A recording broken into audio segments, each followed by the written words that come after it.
사랑하는 제자들교회 성도님들, 오늘 하루의 삶도 하나님의 말씀으로 함께 시작하길 원합니다.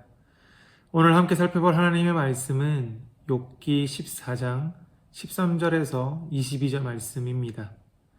우리는 계속해서 하나님을 향한 욥의 간절한 기도를 살펴보고 있습니다. 기도라고 표현하기보다 절박한 상황에서 내뱉는 한탄이나 절규가 아닐까 싶습니다.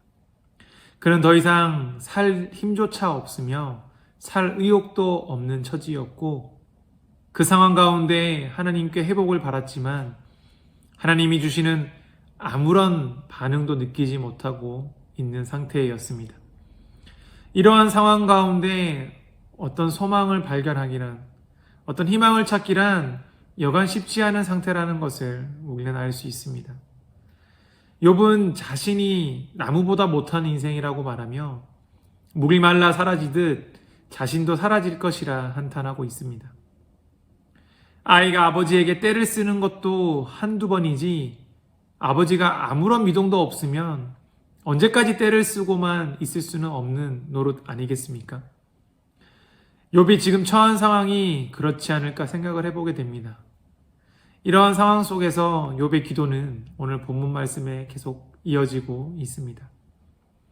13절의 말씀을 보면 주는 나를 수월에 감추시며 주의 진노를 돌이키실 때까지 나를 숨기시고 나를 위하여 규례를 정하시고 나를 기억하옵소서라고 말합니다. 욥은 자신을 수월에 감추어 달라고 말합니다. 여러분, 수월은 어디를 의미합니까? 그 당시 수월은 죽은 자들이 머무는 곳, 즉 지옥을 의미했습니다. 즉 욥은 지금 죽은 자들이 있는 수월에 자신을 함께 감추어 달라고 말하고 있는 것입니다.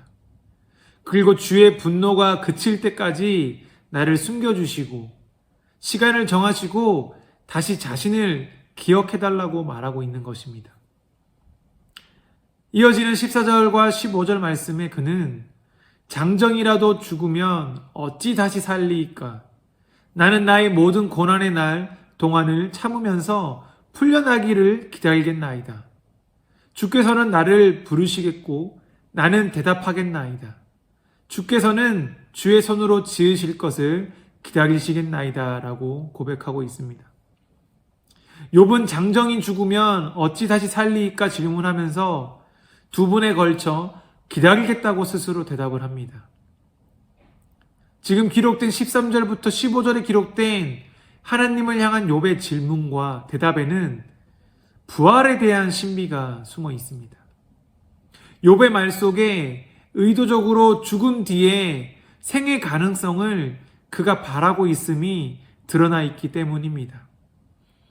이를 통해 우리는 그가 부활에 대한 희미한 어떤 소망을 품고 있음을 보게 됩니다. 그가 그의 생후에 부활에 대한 소망을 품게 되니 어떤 고백을 하고 있습니까? 그는 기다리겠다는 고백을 하고 있습니다. 그는 무엇을 기다리겠다고 말하고 있습니까? 이 고통스러운 시련이 끝날 때까지 참고 기다리겠다고 말하고 있습니다. 그리고 주의 손으로 지으신 것을 기다리겠다고 말합니다. 그리고 나중에 하나님께서 나를 부르실 때 그때를 기다리겠다고 말하고 있습니다. 그가 바라본 부활의 소망은 완전히 드러나 있지 않습니다. 하지만 오늘을 살아가는 우리는 어떻습니까? 우리에게 부활의 소망은 어떻게 우리는 받아들이고 있습니까? 우리가 베드로전서 말씀을 찾아보길 원합니다. 베드로전서 1장 3절 말씀에 우리 주 예수 그리스도의 아버지 하나님을 찬송하리로다. 그의 많으신 긍휼대로 예수 그리스도를 죽은 자 가운데서 부활하게 하심으로 말미암아 우리를 거듭나게 하사 산 소망이 있게 하시며, 우리는 하나님의 아들 예수 그리스도의 십자가 죽으심과 부활을 통해 우리의 생명이 죽음에서 영생으로 우리를 거듭나게 하시고 산 소망을 얻게 하셨음을 우리는 발견하게 됩니다. 욥은 그 희미한 부활을 바라보면서 자신의 힘든 삶을 참고 기다리겠다고 고백합니다. 우리는 분명히 드러난 이 부활의 소망을 바라보면서 힘든 삶을 어떻게 살아가고 있는지 한번 돌아보아야 합니다.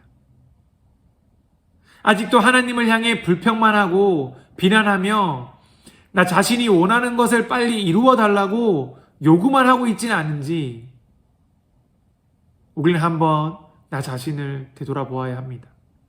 하나님이 예수 그리스도를 통해 우리의 사망을, 우리의 죽음을 생명으로, 영생으로 옮기셨는데 우리가 하나님께 그것보다 얼마나 더 대단한 것을 요구할 수 있겠습니까?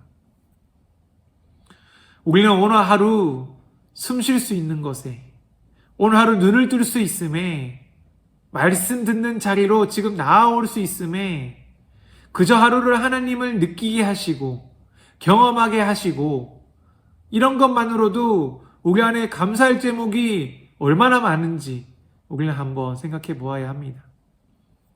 우리의 삶이 엄청 대단해 보이지만, 엄청 중요해 보이지만 하나님이 우리의 삶을 거두시고 멈추시면 우리의 삶은 마감할 수밖에 없는 인생이라는 것을 우리는 기억해야 합니다. 그렇기에 하나님이 허락하신 오늘 하루의 삶이 우리에게는 너무 귀한 시간이며 하나님께 소망을 두고 살아가야 할 시간이라는 것을 우리는 기억해야 합니다. 이 땅에서 생이 끝난다 할지라도 영생으로 살아갈 소망이 있음을 알기에 우리는 오늘 하루도 감사함으로 나아갈 수 있는 것입니다. 이어지는 16절과 17절 말씀의 욥은 그때에는 하나님께서 자신의 걸음을 세시고 자신의 죄를 살피시지 않으실 것이라 말합니다. 하나님이 욥의 죄악을 싸매시고 주머니에 봉하실 것이기 때문이라고 고백합니다.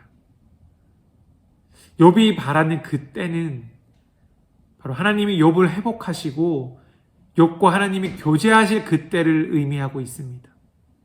욥은 그때를 간절히 소망하며 지금 이 고백을 하고 있는 것입니다.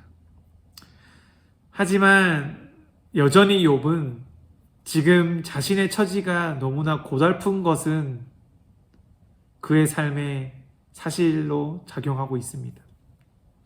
이어지는 18절부터 19절 말씀을 보면 자신을 연약한 본성을 가진 사람에 빗대어 사람이 가진 피할 수 없는 운명을 자연에 빗대어 비유합니다. 산이 침식되어 무너지고 바위가 그 자리에서 옮겨지며 물이 돌을 닳게 하고 급류가 땅의 흙을 씻어 내려가듯이 주께서는 사람의 희망을 꺾어버린다고 그는 한탄하며 고백합니다. 그만큼 욥은 사람이라는 존재는 자신의 운명을 스스로 거스르거나 바꿀 수 없다는 것을 받아들이고 있습니다. 스스로 희망을 쟁취할 수 있는 존재가 아님을 욥은 인정하는 것입니다. 이어지는 20절에서 22절 말씀은 계속해서 인간 자체가 가진 연약함과 소망 없음을 욥은 고백합니다.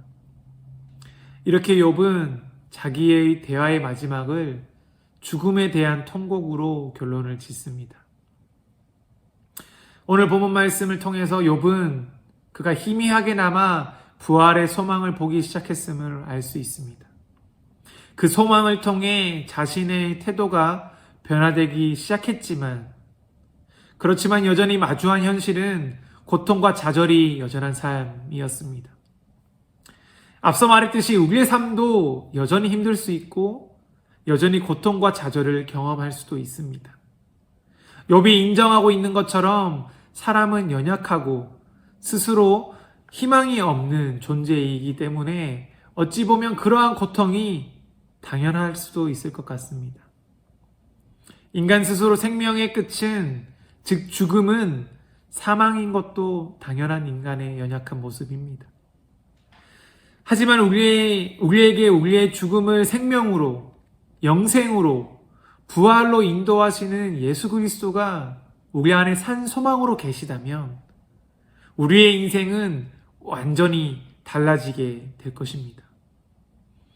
예수로 인해 우리의 삶은 더 이상 실패한 것이 아니며 고통이 아니며 좌절이 아닌 인생이 될 수 있기 때문입니다.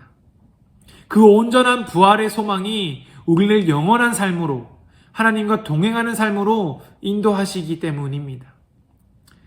저는 저와 성도님 모두가 오늘 하루 우리에게 주어진 삶도 영원한 부활의 소망 대신 예수 그리스도를 붙잡고 산 소망을 경험하며 기쁨과 감사로 나아가는 삶이 되실 수 있기를 간절히 소망합니다.